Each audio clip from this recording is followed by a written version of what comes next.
আসসালামু আলাইকুম সবাইকে সহজে স্পোকেন ইংলিশের পক্ষ থেকে স্বাগতম। আজকে আমরা স্পোকেন রুলের পার্ট 13 দেখব এবং এখানে স্পোকেন রুল 121 থেকে 130 পর্যন্ত আছে।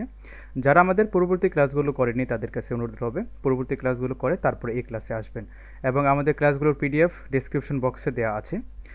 আর হচ্ছে আমাদের ফেসবুক গ্রুপের লিঙ্ক এবং ফেসবুক পেজের লিঙ্কও ডেসক্রিপশন বক্সে দেওয়া আছে, চাইলে আপনারা সেখানে যুক্ত হয়ে থাকতে পারেন। চলেন আজকে ক্লাসে শুরু করা যাক। Spoken rule number 121, call of এর বাংলা অর্থ হচ্ছে বাতিল করা। কল অফ ব্যবহার করে কোনো কিছু বাতিল বা স্থগিত করা বোঝানো হয়। Structure subject plus call off plus noun. Example, they called off the meeting due to the storm. তারা ঝড়ের কারণে মিটিংটি বাতিল করে দিয়েছিল। We need to call off the event because of the rain. বৃষ্টির কারণে আমাদের ইভেন্টটি বাতিল করতে হবে।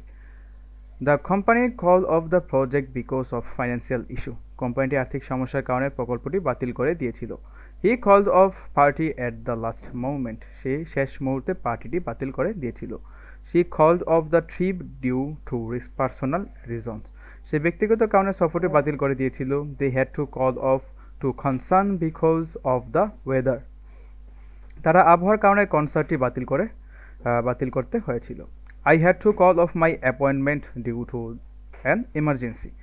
আমি জরুরি কারণে আমার অ্যাপয়েন্টমেন্টটি বাতিল করতে হয়েছিল। The game was called off because of the bad weather. খারাপ আবহাওয়ার কারণে খেলা বাতিল করা হয়েছিল। We will have to call off the trip if the weather doesn't improve. যদি আবহাওয়ার উন্নত না হয় তবে আমাদের সফরটি বাতিল করতে হবে। She called off the meeting because she was unwell. সে অসুস্থ থাকার কারণে মিটিংটি বাতিল করে দিয়েছিল। এখন আমরা দেখব spoken rule number 122, show off এর বাংলা অর্থ হচ্ছে উপস্থিত হওয়া। শো অফ ব্যবহার করে কোনো স্থানে বা ঘটনার মধ্যে উপস্থিত হওয়া বোঝানো হয়। Structure subject plus show off plus place অথবা event. Example, I hope you show up on time for the meeting. আমি আশা করি তুমি মিটিংয়ের জন্য সময়মতো উপস্থিত হবে। She didn't show up for the party last night. সে গত রাতে পার্টিতে উপস্থিত হয়নি। He showed up with a gift for everyone. সে সবার জন্য একটি উপহার নিয়ে উপস্থিত হয়েছিল। I was surprise when he showed up at the event. যখন সে ইভেন্টে উপস্থিত হয়েছিল আমি চমকে গিয়েছিলাম। They didn't show up to the concert despite confirming. তারা কনসার্টে উপস্থিত হয়নি যদিও তারা নিশ্চিত করেছিল। We are waiting for you to show up at the cafe. আমরা তোমার জন্য ক্যাফেতে উপস্থিত হওয়ার অপেক্ষা করছি।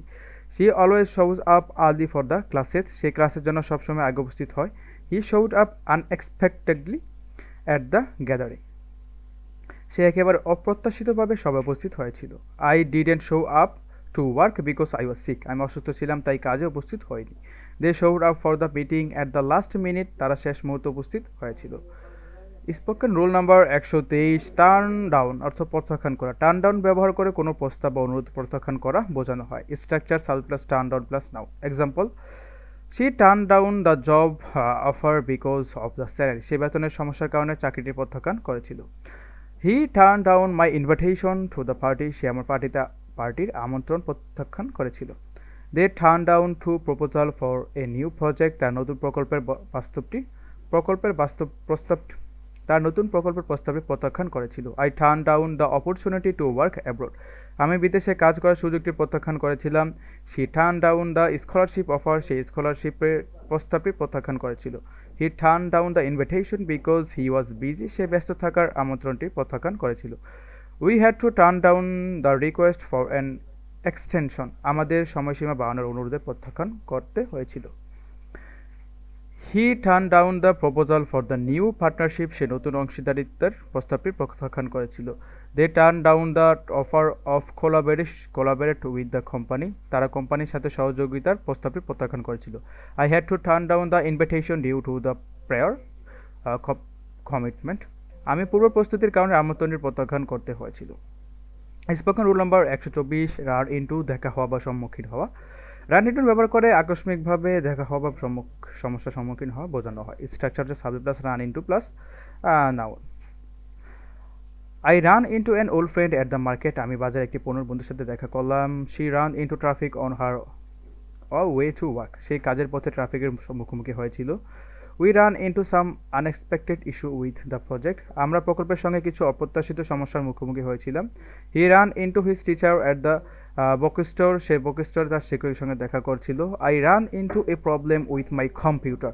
আমি আমার কম্পিউটারের একটি সমস্যার সম্মুখীন হয়েছিলাম। They run into a lot of delays during their journey. তাদের যাত্রা অনেক দেরি হয়েছিল। She run into her neighbour at the coffee shop. সে কফি শপে তার প্রতিবেশীর সঙ্গে দেখা করেছিল। We run into financial difficulties last year. আমরা গত বছর আর্থিক সমস্যার সম্মুখীন হয়েছিলাম। He run into a celebrity at airport. সে বিমানবন্দরে একটি সেলিব্রিটির সঙ্গে দেখা করেছিল। I run into a few problem while setting up the new device. আমি নতুন ডিভাইসে সেট আপ করার সময় কয়েকটি সমস্যার সম্মুখীন হয়েছিল। এখন আমরা দেবো spoken rule number 125। Turn off এর বাংলা অর্থ হচ্ছে বন্ধ করা। টার্ন অফ ব্যবহার করে কোনো কিছু বন্ধ করা বোঝানো হয়। Structure subject plus turn off plus noun. Example, please turn off the light when you leave the room. Room ছাড়ার সময় দয়া করে লাইটটি বন্ধ করুন। এটা কিন্তু একটা ইউজুয়াল সেন্টেন্স, যেমন please turn off the light when you leave the room. আমরা প্রায়শই বলে থাকি। He turn off the fan before leaving. সে যাওয়ার আগে ফ্যান বন্ধ করেছিল। We need to turn off the stove after cooking. রান্না শেষ করার পর আমাদের স্টোভটি বন্ধ করতে হবে। She forget to turn off the air conditioner. সে এয়ার কন্ডিশনার বন্ধ করতে ভুলে গিয়েছিল। They turn off the TV after he showed ended. তারা শো শেষ করার পর টিভি বন্ধ করেছিল। I always turn off my phone during meetings. আমি সবসময় মিটিংয়ের সময় আমাদের ফোন বন্ধ করি। 7 নম্বর, the driver turn off the engine at the stop.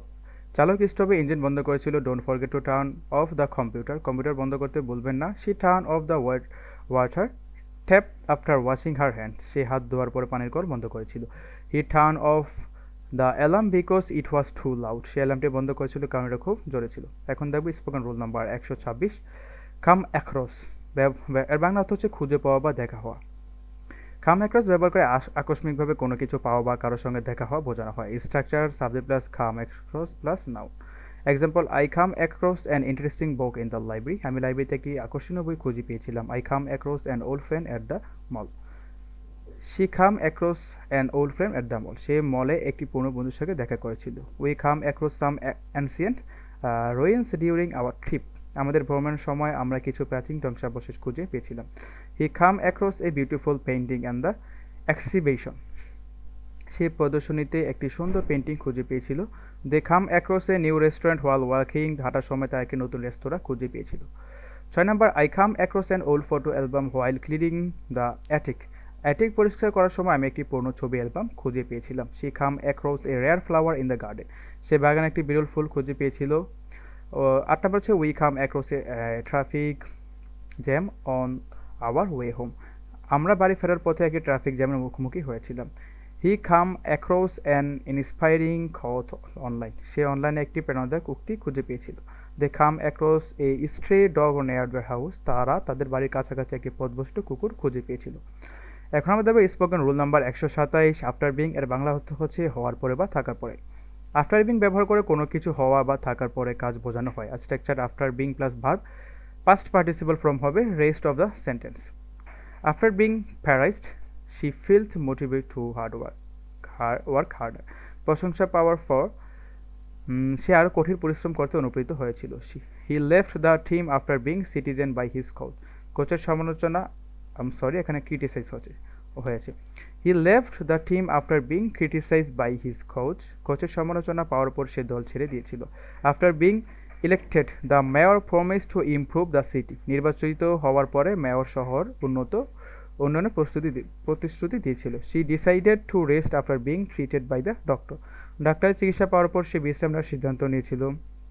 After being invited we gladly accepted to join the event. আমন্ত্রণ পাওয়ার পরে আমরা আনন্দের সঙ্গে ইভেন্টে যোগ দিতে সম্মত হয়েছিলাম। হি অ্যাপোলো ভুল সম্পর্কে জানানোর হওয়ার পরে সে ক্ষমা চেয়েছিল।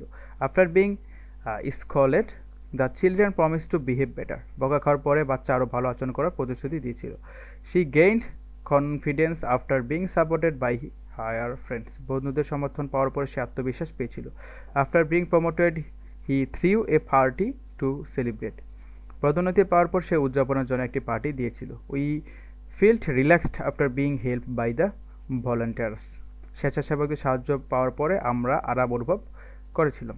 এখন আমরা দেবো spoken rule number 128। Instead of এর বাংলা অর্থ হচ্ছে পরিবর্তে। ইনস্টেড অফ ব্যবহার করে কোনো কিছুর পরিবর্তে বা অন্য কিছু বোঝানো হয়। Subject instead of plus noun অথবা verb plus ING.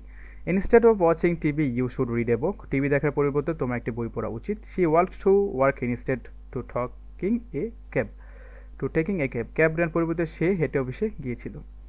We decided to cook dinner instead of ordering food. খাবার অর্ডার করার পরিবর্তে আমরা রাতের খাবার রান্না করার সিদ্ধান্ত নিয়েছিলাম। Instead of complaining try to find a solution. অভিযোগ করার পরিবর্তে একটি সমাধান খুঁজে বের করার চেষ্টা করো। He choose to study law instead of engineering. সে ইঞ্জিনিয়ারিং পরিবর্তে সে আইন পড়ার সিদ্ধান্ত নিয়েছিল। They stay at home instead of going to the party. পার্টিতে যাওয়ার পরিবর্তে তারা বাড়ি থেকে গেছিল। She drank tea instead of coffee his morning. আজ সকালে কফির পরিবর্তে সে চা পান করেছিল। Instead of buying new cloth she decided to recycle old one. নতুন পোশাক কেনার পরিবর্তে সে পুরনো পোশাক পুনর্ব্যবহার করার সিদ্ধান্ত নিয়েছিল। He wrote a letter instead of sending an email. Email পাঠানোর পরিবর্তে সে একটি চিঠি লিখেছিল। We used natural light instead of turning on the lamp.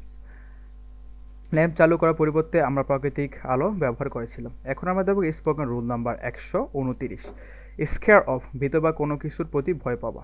Square of ব্যবহার করে কোনো কিছুর প্রতি ভয় বা আতঙ্ক প্রকাশ করা হয়। Subject plus B plus scare of plus noun অথবা verb plus ING.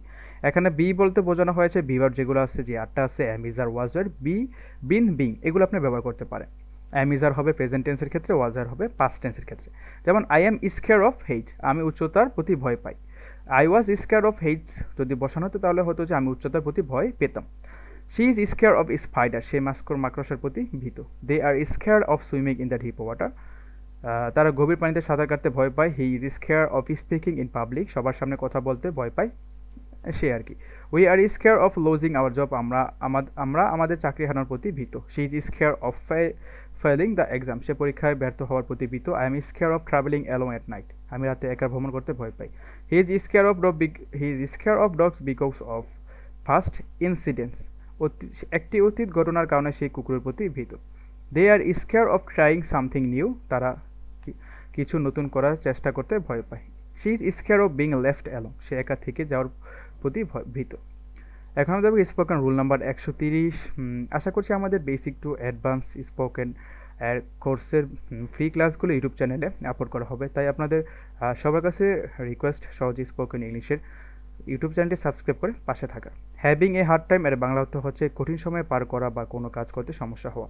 Having a hard time ব্যবহার করে কোনো কাজ করতে অসুবিধা বা কঠিন পরিস্থিতি বোঝানো হয়। Structure subject plus B plus having a hard time plus verb plus ING অথবা noun. I am having a hard time understanding this lesson, আমি এই পাঠ্যটি বুঝতে কষ্ট পাচ্ছি। She is having a hard time finding a job, সে একটি চাকরি খুঁজে পেতে সমস্যা পড়েছে। They are having a hard time adjusting to the new environment, তার নতুন পরিবেশের সাথে মানিয়ে নিতে কষ্ট পাচ্ছে। He is having a hard time managing his expenses, সে তার খরচ সামলাতে সমস্যা পড়েছে। We are having a hard time decided what to do next, আমরা কী করবো তা নির্ধারণ করতে সমস্যা পড়েছি। She is having a hard time trusting people again, সে আবার মানুষের প্রতি বিশ্বাস স্থাপন করতে কষ্ট পাচ্ছে। I am having a hard time concentration on my studies, আমি আমার পড়াশোনার প্রতি মনোযোগ দিতে কষ্ট পাচ্ছি। He is having a hard time fixing this car, সে তার গাড়ি ঠিক করতে সমস্যা পড়েছে। 9 নাম্বার হচ্ছে they are having a hard time communicating with their team, তারা তাদের দলের সাথে যোগাযোগ করতে কষ্ট পাচ্ছে। We are having a hard time planning the event, আমরা ইভেন্টটি পরিকল্পনা করতে সমস্যা পড়েছি। আশা করছি আমাদের স্পোকেন রুলের যেই আজকে পার্ট 13 ছিল সবাই বুঝতে পারছেন, এবং এই ক্লাসের পিডিএফ পেয়ে যাবেন আমাদের ডেসক্রিপশন বক্সে। এরকম করে আমরা ইনশাল্লাহ 20 থেকে 30টা স্পোকেন রুলের ভিডিও আমাদের সহজে স্পোকেন ইংলিশ ইউটিউব চ্যানেলে আপলোড করব। তাই আপনাদের সবার কাছে রিকোয়েস্ট, এবং আশা করছি আপনারা আমাদের ইউটিউব চ্যানেলের পাশে থাকবেন এবং ফেসবুক পেজ সহজে স্পোকেন ইংলিশের সাথে থাকবেন আরও ভালো কিছু পাওয়ার জন্য। ধন্যবাদ, আসসালামু আলাইকুম।